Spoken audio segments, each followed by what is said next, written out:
ભારત રત્ન દેશના બંધારણના ઘડવૈયા ડોક્ટર ભીમરાવ આંબેડકરજીની જન્મજયંતિ નિમિત્તે ફુલરા ખાતે આંબેડકર જન્મજયંતિની ઉજવણી કરવામાં આવી હતી।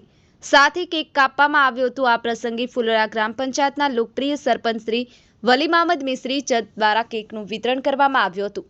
આ સાથે લખપત તાલુકા પંચાયતના ચેરમેન અશોકભાઈ સોલંકી, ફુલરા ગ્રામ પંચાયત સરપંચ શ્રી વલી મામદ મિસ્ત્રી જત દિનેશભાઈ સોલંકી, મુરજીભાઈ બલિયા, પરબતભાઈ બલિયા, સુમાર અબ્દુલ્લા ઉમર સુમરા, હુસેન આચાર જત, આલી મામદ મેમણ, હાજી ઉસ્માનભાઈ ભજાણી, ભીમાદાના માવજી નાથા, ઉપર મામદ, હીરા હરજી, રામજી ડાયા, લધા ઇસ્માઇલ, ઓસમાન સાજન, સાલી મામદ મેમણ, જુસબ અબ્દુલ્લા, સિદ્દીક ઇબ્રાહિમ, આમદ દાઉદ, ઇસ્માઇલ મેમણ, ખીરસર જત, ઇસ્માઇલ ભુકેરા, હારૂન ખલીફા, મામદ સુમરા, બાલુભા સુજાન, નાથા લધા, આમદ ઇસ્માઇલ ઓસમાન જત, હુસેન મલુક, આમદ પીરુ, ફાતમાબેન જત તથા મોટી સંખ્યામાં ગ્રામજનો તેમજ આરોગ્ય ટીમ હાજર હતી તેવું સરપંચ શ્રી વલી મામદ મિસ્ત્રી જતની યાદીમાં જણાવેલ છે।